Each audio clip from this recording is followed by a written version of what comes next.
Classic Restos, proudly brought to you by Shannons. Sign up for the Shannons Club, Kenworth Trucks Australia, Pace Farm Eggs, and Holden Certified Service AC Delco Parts.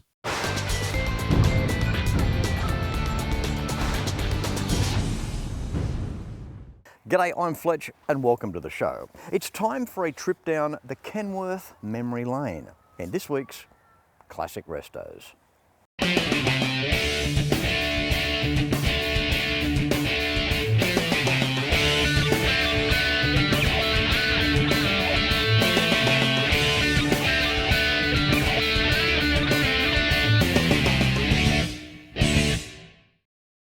And it's a big thanks to Lions Transport here in the Southern Highlands of New South Wales. I get to use their real estate to bring you this episode. With the recent acquisition of Kenworth Australia as major advertising sponsor to Classic Restos, I think it's only right in these early days having them on board to go back to the start. Where did I begin with Kenworth? And more importantly, where did they begin in Australia? Back around 1961, Australia was a different place. It was home to 10 million people. There were just over 800,000 registered commercial vehicles, and in 1 month of May 1961, just over 270 trucks passed through the checking station at Maroolan, New South Wales. Oil and gas was discovered 200 miles west of Brisbane. The last tram ran in Sydney after 100 years of service. The radio telescope was opened in Parkes, New South Wales, and around £4,000 could buy a family home. With population increasing, so did the freight demands. Around that time, Australia played host to British and European trucks that did the job, but just weren't cutting the mustard here in Australia. They were heavy trucks, underpowered, and Australian conditions of uphill and down dale placed unforeseen workloads on these trucks, costing the operators dearly. Although the diehards know this stuff, and if you don't, there was one man, a gentleman by the name of Ed Cameron. Already established in transport at that time, Mr. Cameron could see the evolving landscape with the Australian transport industry. He knew as highways and byways were becoming established, trucks needed to be more efficient. Mr. Cameron was thinking a lighter truck for long-distance use. A truck better suited to the harsh Australian conditions. A truck that could run all day, almost unaffected by ambient temperatures. And at the time, when you practically couldn't give diesel fuel away, a more economical truck was on his radar. Kenworth fitted that bill. The only problem was, there were none here. Kenworth resided in the United States of America. It's the year of 1962, and Mr. Cameron and great mate George Bloomfield had the tenacity to travel to the United States of America and meet with the executive team at truck builder Kenworth in Seattle, Washington State. He told them what we needed here in Australia, and within 12 months, 7 brand new S Model Kenworths from the USA were delivered to Port Melbourne. Mr. Cameron keeping 4 and George Bloomfield painting 3 in his colours for his fleet. Mr. Cameron, the main man responsible for introducing Kenworth to Australia, triggering the passion, the interest, selling Kenworths himself until 1966, then working in with people here in Australia to then evolve the brand to building Kenworth trucks out of Bayswater, Victoria in 1970. What a story. What a legacy. I think there is still a piece of Mr. Ed Cameron in the soul of every Kenworth out there today. The year was 2012. I was invited by Chapo and Bruce Gunter to film at the Kenworth 50th anniversary at Clarendon, New South Wales, and I had the liberty of interviewing the late Mr. Kenworth, Ed Cameron. With me now we have Ed Cameron from Cameron's Transport. Now Ed, special guy, you're kind of the holy grail to the Kenworth fraternity. You're a very famous man. I don't know about that. The thing is that this guy here brought in the very first Kenworth, or a few of them. You brought in a number of them, didn't you, back in 1963? No, they arrived in 1962. Yep. And so it's just a 50-year since we brought them in this month. Ed, tell me, how did it feel back in those days to be the first guy to bring these Kenworths in from the United States? Well, being a truck operator, we knew what we wanted because I'd been driving and a mate of mine had been driving with me, and we were concerned about the ability of our English and European trucks. They did not suit our requirement. So we went to America to have a look and see what made their trucks tick, because a mate of mine, he went over there, he'd write back and say, hey, you ought to see these things over here.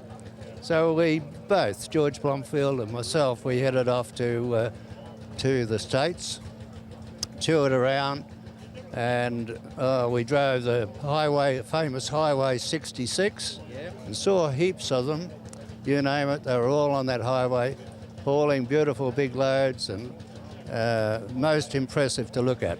Financially, was it a bit of a gamble? Was it a big step for you back then? Well, part of the delay to get them back was us arranging finance for them. But what had happened just prior to that, I'd kept in touch with the Kenworth Motor Truck Company every year, a couple of times a year, ring them up and tell them what was happening in Australia, because the guy who came out here, he was so impressed with our country, and I drove him Sydney to Melbourne, and he kept on saying, God, how do you do it with this equipment? So on the way from Sydney to Melbourne, we discussed the various problems that our trucks were having. Well, this guy was a chief engineer of Kenworth, and he really knew his stuff. We had a truck designed in our minds. Then we convinced Kenworth to come out, and I'd made a big effort at that stage because we were flat out keeping up with it. I was still in the road transport industry. So I pleaded with them, and eventually they said, okay, we'll make a decision and we'll come out.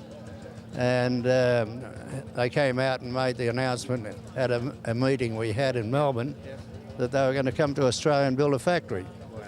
So that was great. I'll talk about an information source. The man is a pioneer in this country, and all I can say is you've been on your feet a long time today. I'll let you sit back down, Ed. It's been an absolute privilege having you on today's show. Thank you, Fletch, and appreciate the opportunity. When I was a kid, I loved cars, still do. The 57 Cadillac Eldorado Brougham was the most advanced car in the world. Cost more than a Rolls. Hand-built with a stainless steel roof, cruise control, electric seats, and would you believe, air suspension. American iron. It's a passion Shannons understand. That's why they insure my daily drive, the caddy, my bike, even the house. Call Shannons on 13 46 46. Shannons, insurance for motoring enthusiasts. When it comes to cars, there are some brands that will remain with us forever, no matter what. The Holden was always Australia's own car, held high in the hearts of many. Those lines, that chrome, the stories around them, and the people that owned them. From the classic through to the final, you can still trust in genuine Holden and AC Delco parts, available through the Holden Certified Service Network.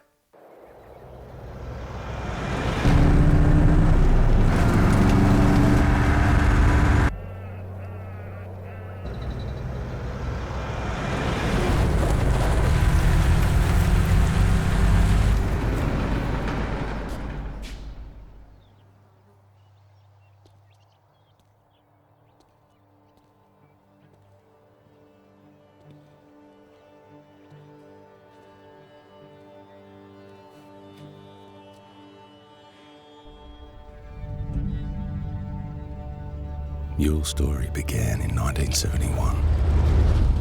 The story of a driver, an explorer, a pioneer. You saw desert plains turn to mountain ranges, golden skies to fierce storms, reached far horizons and untouched, forgotten corners. To you, these journeys were more than just transport.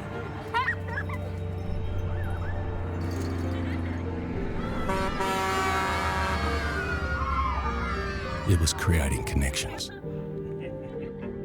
Now I travel the same roads. And your stories have become mine. But ours is just one of many, part of an endless tapestry that tells the story of our nation. It connects innovators to artisans, forests to houses, farmers to families, from the largest of operations to the smallest of outcomes. It's heritage. It's a legacy. It connects a father to a son. Dad, your journey might be over, but you've paved the way for the next journey.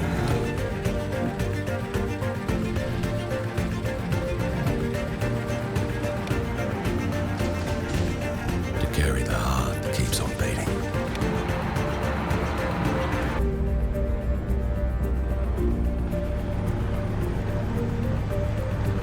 And a story not yet finished.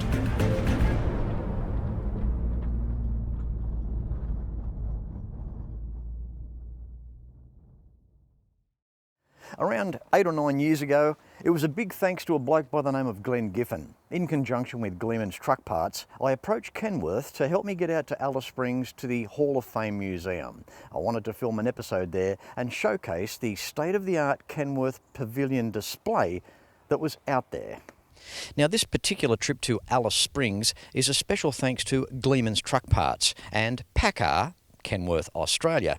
Without these fine companies, I would have nothing to entertain you with. And one look around here, it's easy to see why Kenworth is up there with the world's best in trucks. The Kenworth Dealer Hall of Fame comprises around 11,000 square feet of display space devoted to the history of the Australian-designed and built Kenworth, and the dealer network that brings this product also provides backup support to customers across Australia. This glorious Kenworth here behind me is a K125R, or known to the diehards as the Grey Ghost. This was in fact the first Kenworth that was designed and manufactured here in Australia. This was Kenworth chassis 400008 and was originally built in March 1971 for Alltrans Limited, the Comet division, to conduct parcel delivery operations on the eastern seaboard of Australia. The truck recently resurfaced after working for 30 years since its manufacture. The cabin was refurbished and painted in the original German silver racing colour. Once the chassis was finished, a van body was purchased that is similar to the original van used by Comet when the vehicle was brand new. The K125R featured an N60 Detroit with a Jacobs brake, Fuller transmission, Rockwell suspension, and rode on Kenworth torsion bars. What a true mark of respect. Well, I know one thing, you can rest easy, big girl, because your hard days are done. Another integral name to Kenworth evolving here in Australia was the late Jack Hurley. Then JJ, Jim Hurley, to us now, carrying on the legacy through Brown and Hurley.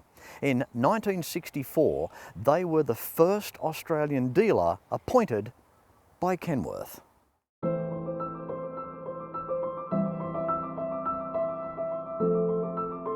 Well, Brown and Hurley's story started in 1946 when my dad and Alan Brown, they'd linked up as mates during their time in the army, and when they were discharged, they'd made a decision to go into business.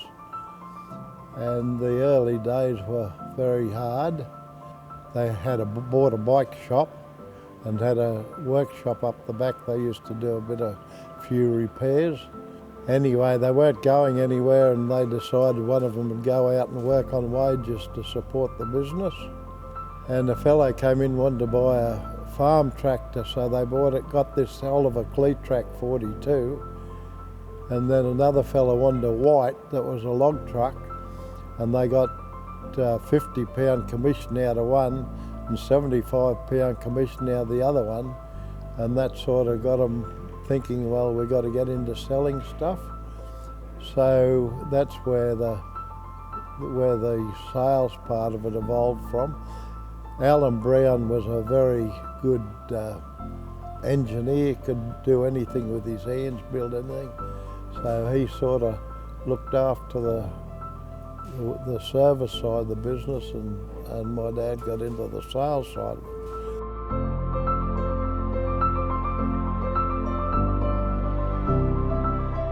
So they probably instilled into us that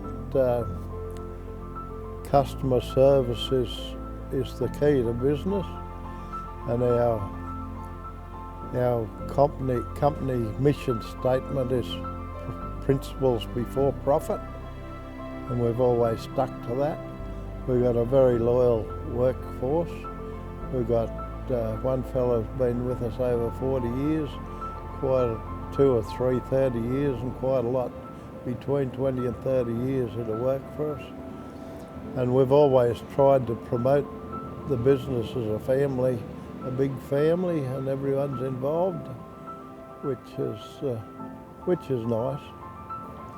I started in 1958 as an apprentice motor mechanic under Alan Brown, and as I said, he was a great engineer, and he taught me good principles of vehicles and machinery, and then I went into sales, and I love trucks. No matter how old I've got, I still get a kick out of getting an order for a truck.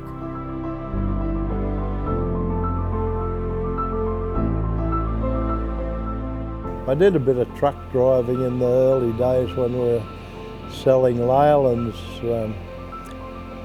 I used to go over a Saturday and service these sand trucks, and then I'd do a couple of loads of mineral sand from Woodburn back to Kingscliff. And I really enjoyed that, but I never went into long distance and never had any passion for that.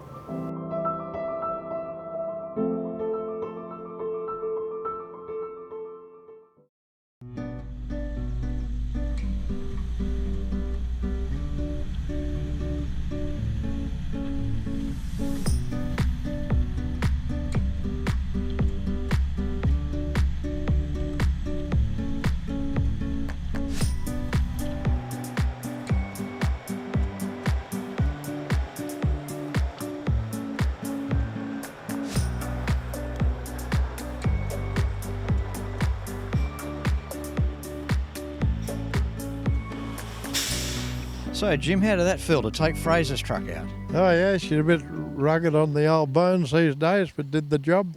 They're very good operators, Fraser's, good trucks, yeah. Interesting how it works with the computer, keeping track of the maintenance schedules. They know exactly where they're up to with the truck.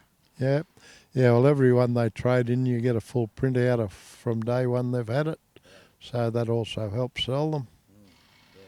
Having a regular maintenance plan, that's got to be a plus. Yeah, and of course they're on that maintenance system where they get the extra loading and whatever. Yeah. Which ties in with your mechanical section here at Brown and Hurley as well. Jim, tell us a little bit about what's happening over the back there. Yeah, well, we've got a big workshop staff, and also smash repair staff, and of course that's where the restoration's done. They do the restos. But the insurance companies like us because we do the whole lot. How many staff you got working down the back, Jim? 42 here at total, and overall we employ 420 over all the branches. There's a lot going on down there at the moment. Yeah, they're always busy in the workshop here.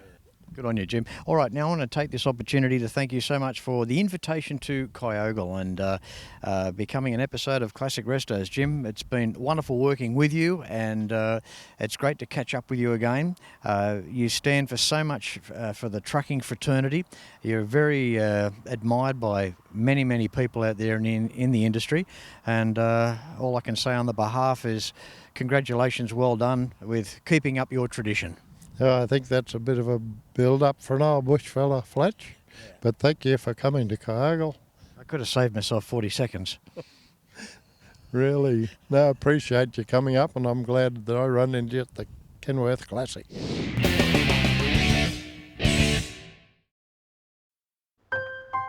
I spend a lot of time out here. The RT Charger's the real deal. An E49. Remember A-Charger? I've always got projects on the go, so Shannon's laid-up cover helps protect my restorations. I'm Mopar through and through. It's a passion Shannon's understands. I wouldn't insure my cars and bikes with anyone else. Shannons, insurance for motoring enthusiasts. Call 13 46 46 for a quote. They may not be making the classic Holden anymore, but the legacy lives on. You can still have a Holden certified service using genuine Holden and AC Delco quality parts at over 180 centres across Australia. Go to holden.com.au to find your nearest centre. Book your Holden in, maintain the pride. And of course, if you own a classic, it just has to be insured with Shannons. Why not pick up the phone and give Shannons a call for a quote and a chat on 134646. And the Shannons Club awaits you. For more information, visit shannons.com.au. And let's throw this into the mix. The good blokes affiliated with the industry, the list goes on. Justin and Turk Kloss, for example. They do amazing work, and they love their Kenworths.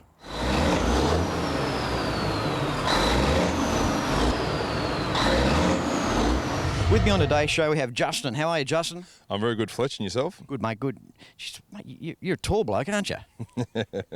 Hang on a sec. Hang on. Okay. Yeah. Hang on. I got just the thing to help me.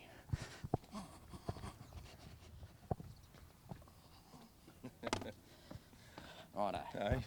Righto. Is that better, mate? How does that feel? How's that feel, mate? They're very good, mate. That's good. So, Justin, how long you guys been here? We've been building trucks here for the last 11 years. And yeah, which started off as just basically having fun, sort of playing with trucks deal, and then we sort of got hooked up with a company, and they sort of started throwing us new trucks, and away we went, which is sort of where we are today, and 11 years later, and we're punching out trucks Australia-wide for really cool guys. How far were you into trucking before you thought to yourself, hang on a second, we've got to be a bit creative here, we've got to start doing this sort of stuff? Well, when we were, I suppose, like I say, we're third generation, but my parents took us over the States in, I think it was 89, 90. And like we were able to witness what Americans were doing back then, and blew my mind. Well, from that point forward, we sort of envisioned, to bring that stuff over here, which is just a pipe dream. Like there's no if, buts, or maybes about it.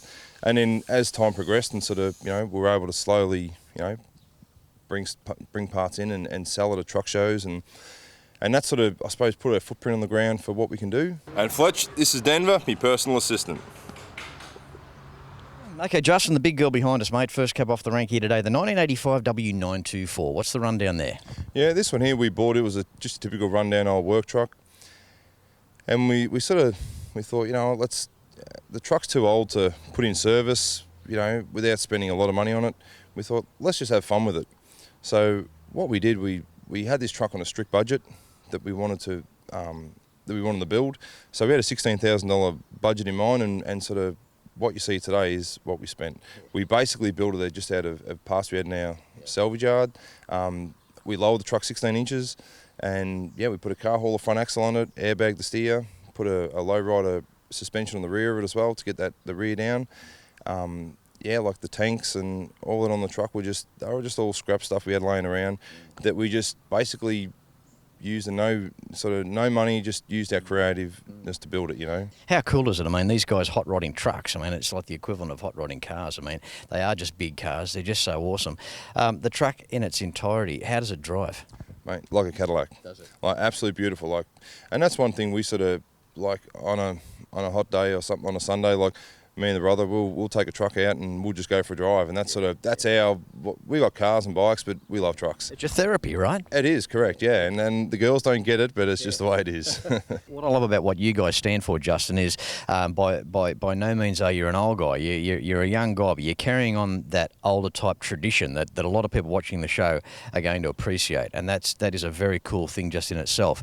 Speaking of cool, we have the 007 truck next to us here. Now, famous for the movie 007. How did you score this? We're in Las Vegas, Kenworth there, I would have said probably about 93, 94 or something like that. And they had these two trucks, you know, like as in the movie, you know, sort of rearing up in the air. And wow, we couldn't believe what we seen. And I said to Dad, I said, you know, why don't we buy one of them? You know, he's like, mate, he goes, you're dreaming. Well, you know what, he was right. You know, and sort of that. You were dreaming. Yeah, like it was one of them trucks, Fletch, that we could sort of always, every time we'd sort of flick around on the internet or something, you see one up for sale. I was like, wow. Yeah. We actually got on a friend of ours there. There's a TV show called Trick My Truck, which a lot of people are familiar with. Yeah, Brian, he's a good friend of ours. He sort of sent me an email. I said, listen, he goes, I think I've got your 007.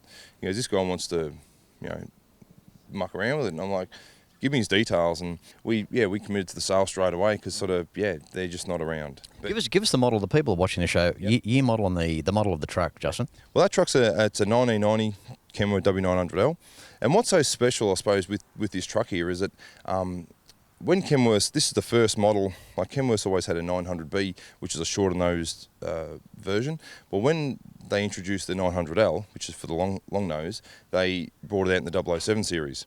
So this is the 9th one that's ever been built, which is kind of cool. But yeah, so they for the movie James Bond, License to Kill, Kenworth brought them out as just a signature, you know, for that. And yeah, to try and get it, we were very, very lucky. How does it make you feel to own such an iconic truck with such history? You know what, we're going to die with that truck. You know, and that's one thing that, you know, we've had a lot of offers for guys wanting to buy it, and it's just such a sentimental truck to us. Yeah, we just we love it.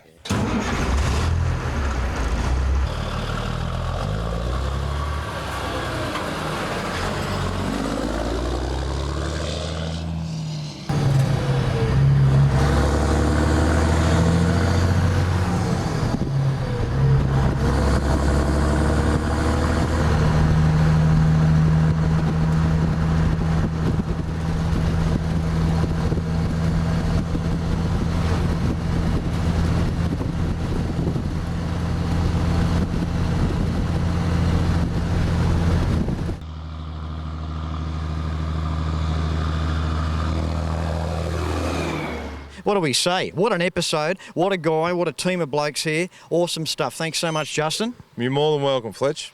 And by the way, if you ever want a chance gear jamming, mate, you're doing some pretty impressive driving there, mate. Driving that. I mean, I can see why you guys and how you guys get hooked. I really can. Yeah, right. Well, there you go. That's something that people see. They see trucks, and you know, you see them going down the road every day of the week. It's nice to actually step in our world for a little bit, understand the way we think, and and how we roll. Absolutely, mate. You do an excellent job, mate. Thanks once again for having me here. Good on you, Justin. Oh, more than welcome, mate. Good on you, mate. Geez, you got a bloody good hand grip on you, mate. Thank you. I stand in positive support for our transport industry.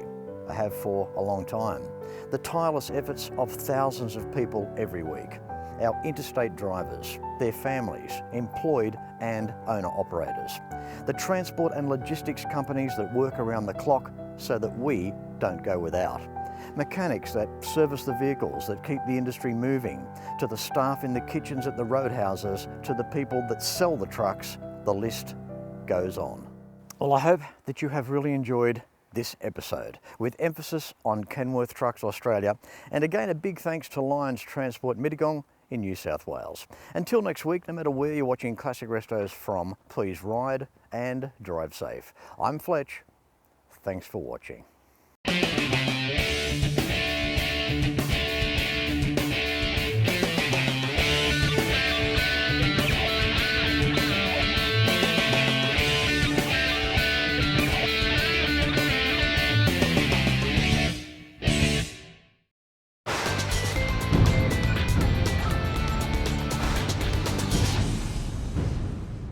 You can like and follow us on Facebook at facebook.com/Classic Restos TV and watch catch-up episodes at shannons.com.au. Classic Restos, proudly brought to you by Shannons. Sign up for the Shannons Club, Kenworth Trucks Australia, Pace Farm Eggs, and Holden Certified Service AC Delco Parts.